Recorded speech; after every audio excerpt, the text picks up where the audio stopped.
Hello everyone, good morning. Hope you all are fine. I am Kalani Trivedi, starting the lecture of SYBCom SEM 4, Business Communication 2. In SEM 3, we have discussed about Business Communication 1. In SEM 4, we are having the paper 2 of Business Communication.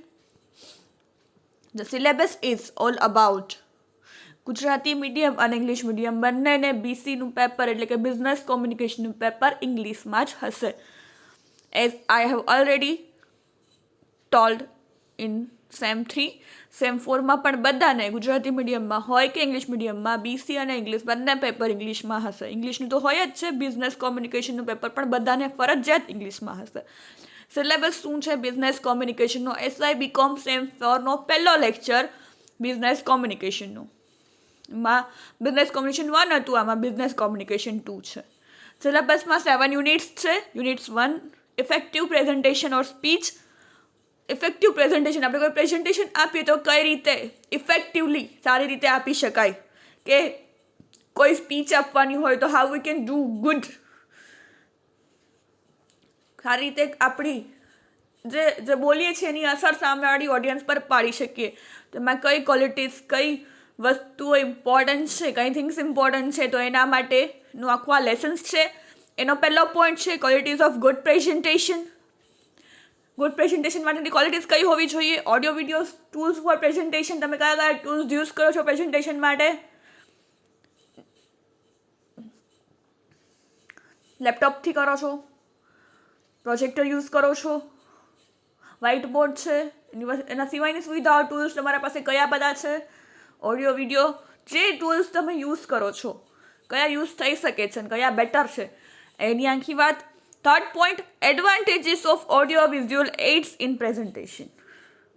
Audio visual aids use કરવાના ફાયદા કેટલા છે, તમે કયા કયા audio અને video tools ઉપયોગ કરી શકો છો પ્રેઝન્ટેશન માટે અને એના ફાયદાઓ કેટલા છે, કયા કયા યુઝ કરો તો તમને બેટર સામે ઓડિયન્સને તમે તમારી વાત રજૂ કરી શકશો, એમને સમજાવી શકશો.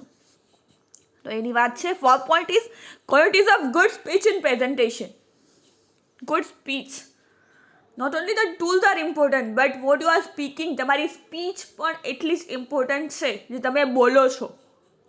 તમારી સ્લાઇડ્સ, તમારું પ્રેઝન્ટેશન, તમારા ટૂલ્સ બધું સારું હોય, but if you can't speak, કે લોકો સામેવાળા સમજી શકે, તમે એવું સારું અસરકારક ન બોલી શકો, જે છે મટીરિયલ એનો યુઝ સારી રીતે ન કરી શકો, તો એ બધું નકામું. તો કહે છે કે ક્વોલિટીઝ ઓફ ગુડ સ્પીચ, તમારે કેવી સ્પીચ હોવી જોઈએ જ્યારે તમે પ્રેઝન્ટેશન આપતા હો, ફ્રોમ જનરલ ટુ પર્ટિક્યુલર. એની વાત આખા યુનિટ 1માં છે. Unit 2 about medias and modes. કયા કયા મીડિયાઝ દ્વારા કોમ્યુનિકેશન થઈ શકે છે.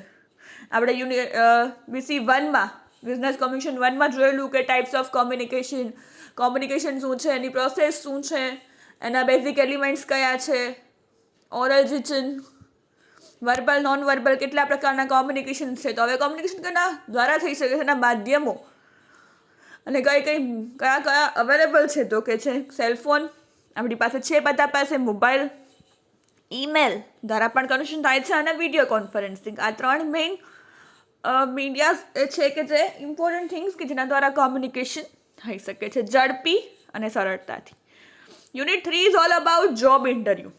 પ્રેઝન્ટેશન અને સ્પીચ જોઈ, હવે છે જોબ ઇન્ટરવ્યૂ, કે તમે ઇન્ટરવ્યૂ આપવા જાઓ. મેં ઘણી વખત ક્લાસમાં બી વાત કરેલી જોબ ઇન્ટરવ્યૂ, મારા ઇન્ટરવ્યૂની બી વાત કરેલી, કે કઈ રીતે કોન્ફિડન્સ રહેવાનું, કે તમે પ્રિપેર થાઓ છો ઇન્ટરવ્યૂ માટે, તમારી લેંગ્વેજ, તમારો કોન્ફિડન્સ, તમારા બોડી લેંગ્વેજ, તમારી એટીટ્યૂડ, પર્સનાલિટી, તમારી લેંગ્વેજ, તમે બોલો છો તમારો એમ કે ઇન્ટ્રોડ્યુસ યોર સેલ્ફ, તમારે કેમ બોલવાનું, તમારા હાવભાવ, કે તમે બેસો છો, all the things are matters a lot. બીજું તો કોન્ફિડન્સથી જવાનું, જે બી હોય કોન્ફિડન્સ. ના આવડતું હોય તો બી કહી દેવાનું કે મેમ સોરી ટુ સે અત્યારે મને આ આન્સર નથી આવડતું, આઈ કાન્ટ આન્સર. તો એ કોન્ફિડન્સ શોઝ દેટ કે મેં કેટલી વાર જોબ ઇન્ટરવ્યૂ કેમ આપવું, કઈ રીતે, એના બધા મેં તમને ઘણી બધી વાતો ક્લાસમાં બી કરેલી છે. But we will discuss in detail about job interview. એના 3 પોઈન્ટ્સ છે, 3 ક્વેશ્ચન્સ હશે આ યુનિટમાં. પ્રિપેરિંગ ફોર એન ઇન્ટરવ્યૂ માટે પ્રિપેર કરતા થાવ શું બાબત કઈ બાબતો મહત્ત્વની છે. સેકન્ડ છે બોડી લેંગ્વેજ ઇન ઇન્ટરવ્યૂ. તમારા બોડી લેંગ્વેજ, પેનનું ઢાંકણું ખોલ બંધ કરવું, બેઠા બેઠા નખ ખોલા કરવા, કંઈ બી નર્વસનેસ હોય જ્યારે તમે કંઈ બી કરો, તમારી બોડી લેંગ્વેજ પણ એટલી જ મેટર કરે છે. તમે સાંભળવાને ખ્યાલ આવી જાવ જોઈએ કે તમે નર્વસ છો, પરંતુ ખબર ના પડવી જોઈએ.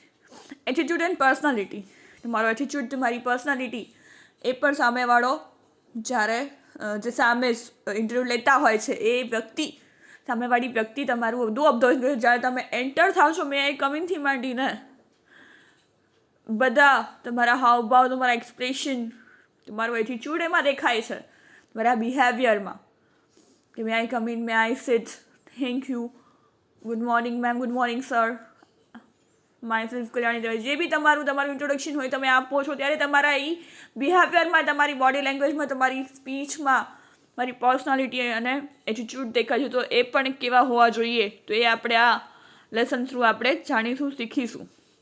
યુનિટ 4 ઇઝ અબાઉટ, જે આપણે ઓલી વખતે હતા practical letter writing, letters of complain and adjustment. આપણે ઓલી વખતે ઓર્ડરને એવા જોયા, ઓર્ડર આપવો કઈ રીતે. તો હવે છે કમ્પ્લેન એન્ડ એડજસ્ટમેન્ટ. હવે આપણે એ વસ્તુ આવી ગઈ તો આપણે એની કમ્પ્લેન છે કે બે આ વસ્તુ ખરાબ આવી છે, આ ફ્રીજ બરાબર નથી ચાલતું, ટીવી બરાબર નથી ચાલતું, એમાં અવાજ આવે છે, વોશિંગ મશીન તમારું બરાબર નથી આવ્યું. કમ્પ્લેન કરતા લેટર્સ અને એના એડજસ્ટમેન્ટના સામેવાળો રિપ્લાય કરે. એડજસ્ટમેન્ટના લેટર કે અમે અમારો કંઈ ઘર આવીને રિપેર કરી જશે, કે રિપ્લેસમેન્ટ કરી દઈશું, રિપેર થઈ જશે, ગેરંટીવાળું છે તો અમે રિપ્લેસ કરી આપશું, જે બી છે પ્રોબ્લેમ રહી ગયો છે પીસ ટુ પીસ બદલી આપશું. એ બધી વાતો એ એડજસ્ટમેન્ટ લેટર્સ હશે. જે આપણે પેલા ઓર્ડર આપ્યા, ઇન્ક્વાયરી અને ઓર્ડર હતા એની સામે કમ્પ્લેન એન્ડ એડજસ્ટમેન્ટના letters. Collection letters, the type of letter, જેમ આપણે ઓલી વખતે જેમ લેટર્સ જોયા હતા અલગ અલગ પ્રકારના, એમ આમાં પણ અલગ અલગ પ્રકારના લેટર છે. Collection letters,